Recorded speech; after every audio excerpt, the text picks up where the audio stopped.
talking about the reality of war, we were out on a 12-hour mission, and we were doing the whole route security type deal, and it was the end of the mission. So we were about 11 hours into this mission, and we had stopped in this palm grove off this route to just kind of rest up, drink water, kind of regroup, talk about the day or whatever. And so we're out there, we're outside of our vehicles in this palm grove, and there's a field next to the palm grove. And I see out of nowhere, it was almost like you're deer hunting. You just sit there and you see these deer walk out grazing out of nowhere. Well, I looked up, and there just so happened to be 4 or 5 military-aged men that popped up out of nowhere, planting stuff, like almost like they were planting rice or something. But where they were planting it didn't make sense. And I guess they just thought, we're Americans, we didn't understand that. So I grabbed my interpreter, and I said, let's go up there and talk to him. And my interpreter was super scared to do this. He was a local national. So we walk up, and I go up to the very first guy, and I say, Salam alaikum. And he just looks at me. And I was like, this dude here. I said, hey, you tell him. I looked over at my interpreter. I said, you tell him that when we drive out of this palm grove, when we hit that IED, he's going to be the first dude I kill when we leave. And he was like, no. I'm not going to tell him that, mister. I'm not going to tell him that. And I was like, no, you tell him. And I was like, or I'm going to kill you. Yeah, I'm just talking. Yeah. And so he looks over at the guy, and he tells the guy, and the guy looks at me and smiles. And I was like, oh, it's on. Oh, it is on. So I'm like, okay, dude, this dude wants to, okay. So we get in our vehicles, and we're leaving out of this small road going up a hill onto this route called ADA route. It's 2 roads, and the road is split in the middle by a canal. So you couldn't get to the other side of the road without crossing the canal. So So this we is get up on top field of, out in the country, dirt roads. Is this yeah. So thank you, Kansas, with a couple palm trees here and there, okay? and just flat. Grass is not tall, but in the canal, the leads are really, really, really high. Okay. In the canal, when I talk about driving up onto a canal, I'm not talking about driving up onto like a little 5-foot berm. I'm talking about driving up a 20, 30-foot berm. Okay. There's a couple of houses that are out there, and then there's a chicken house made of Adobe that's out there as well. And so we drive out onto ADA road, and as soon as I get probably about 200 meters down ADA road, boom, an IED goes off. It hits my rear vehicle, and I turn around and I look, and those dudes are running as fast as they can, because it's just filled, and they're running towards the palm grove that we were at.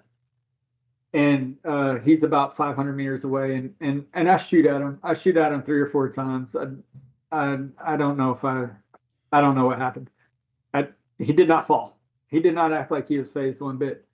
But I get back to the back because I'm worried now more about my guys. I get back to the back, and everybody in the vehicle is incapacitated. I thought that they were dead, and so I jump up onto the vehicle, and I open up the hatch because he's in. I was in a Humvee. They were in a M7 Defense.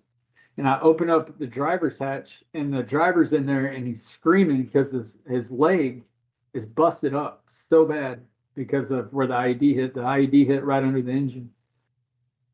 And I was like, okay, he's alive. So I kind of let him be, and I ran up to the top because I couldn't see any of my other guys. Like, they're usually kind of sticking out of the turrets a little bit, and I couldn't see either one of them.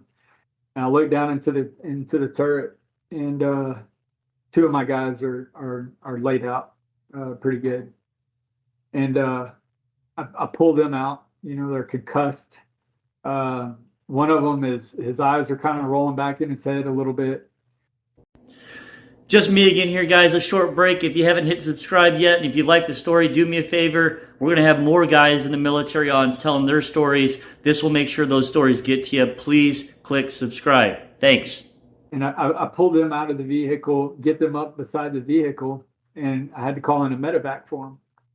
And but we were in the wide open, and at the time there was only 8 of us, right?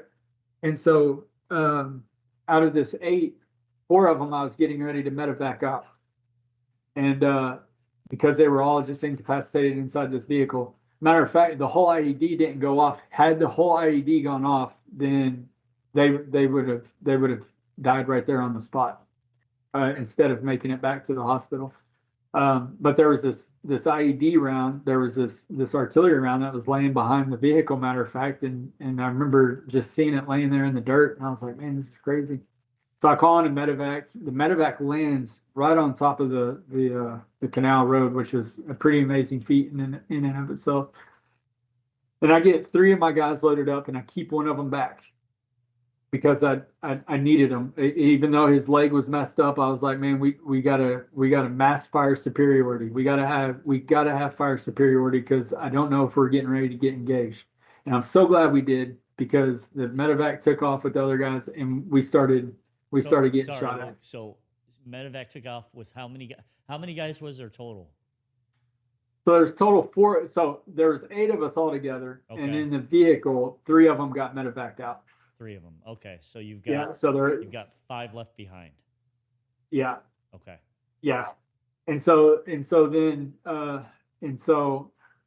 we do start getting shot at.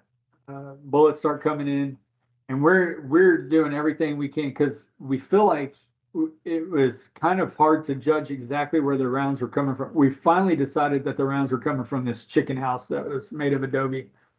I don't know if you've ever tried. What is Adobe? Adobe is like a clay brick. Okay. You think of Southwestern homes, you know how they have that kind of tan look to them. That's an Adobe. Got it. That's an Adobe style. Of course, there's standards in the United States on home building. There might not be very many over there in Iraq, but shooting rounds through Adobe, it might not seem quite as easy as it looks, you know, because it is a thick wall. Right. And so we would shoot back, and we were shooting at them. By this time, it's nighttime, and they're cussing at us. The insurgents are cussing at us from this chicken house, and they're cussing at us from the other opposite side of where we're at. And the leg on the soldier that I kept back kept swelling and kept getting worse and worse and worse. And I had a medic with me, and my medic was like, he could have internal bleeding that we don't know about. He could have a pretty bad fracture in there, and he could have some problems. And so I called in a second medevac and brought that and had him taken out. So his leg was, it was all internal, though. It wasn't bleeding that you could visually see, or it was? You know, I don't remember any blood necessarily. But either way, I do remember a wrap on it. Go ahead. Yeah, I remember a wrap on it. I want to say that it was bleeding. But I can't remember. No, okay. I don't remember. I do know that it had a wrap on it. And so we called in another medevac and had them taken out. Well, there was a whole lot of stuff that went on during this. It ended up being 36 hours long that we were stuck out there. Oh my There's a whole lot that went on with it. So the reason why, from the time you make contact to this guy that smirks at you to the time you guys actually get out of there, you're a day and a half. A day and a half on mission, yeah. Wow. And so there's a whole lot that goes in there, and I'm not going to get into too many of those details. But the one detail, the reason why I wanted to talk about the whole thing is because it kind of shows the dark humor in military, right? Because this is the one part out of that whole thing that kind of stuck with me, and I look back at it and I laugh, and I tell people that, and I start laughing, and they're like, "Why are you laughing?" You know. But we were about the sun was coming up. We were all exhausted. I was mad as all get go and frustrated because these guys just they weren't showing themselves very well. And when we did see them, we didn't have much of an opportunity. There was one point where well, I won't get into that, but I get on top of my vehicle. I'm mad. I'm upset. I get on top of my vehicle. I take all my armor off. I take my plates off. I take my helmet off. I throw my helmet down on the ground, and I'm like, man, this stinking war. And I'm like, showing myself to him, right? And so I'm like, you know what? I'm gonna lay down. I'm gonna lay down here, and I'm gonna take a freaking nap. I'm freaking tired. I'm exhausted, and I laid down. And it was as soon as I laid down and I closed my eyes for a second, and I didn't have any intention on falling asleep, but I was exhausted. I laid down in my vehicle, closed my eyes, and as soon as I did, I heard ping up against my vehicle. And I look over, and there's a grenade rolling off into the canal. And I'm like, what? Boom, and it blows up, and I'm like, oh my gosh. And I jump up and I throw my Kevlar on, and I hear bing again, and I look over, and it's another grenade. They keep chunking these grenades at me, trying to get them on top of my vehicle into my turret to blow me up. But So how close are you to the Adobe here?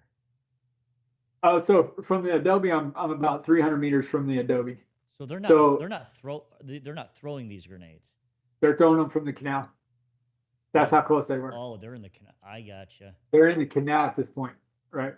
And so they were inside the canal throwing these grenades at me.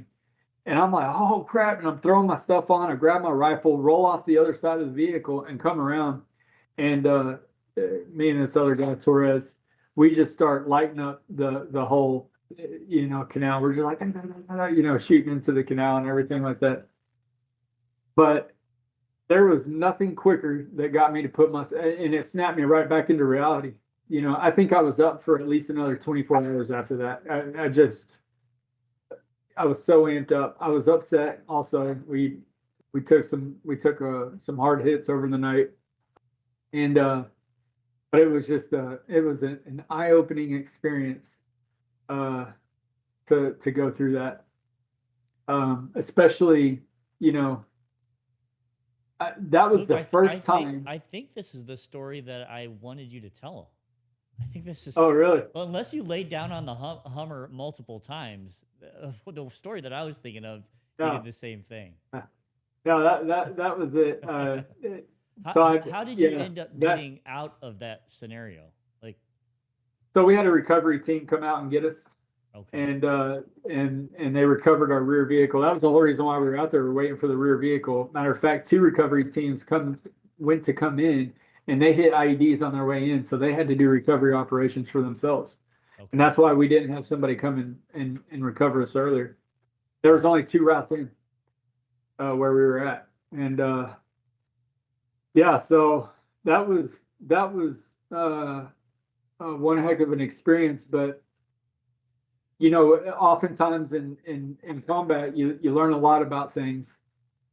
And I've heard people say my life flashed before my eyes.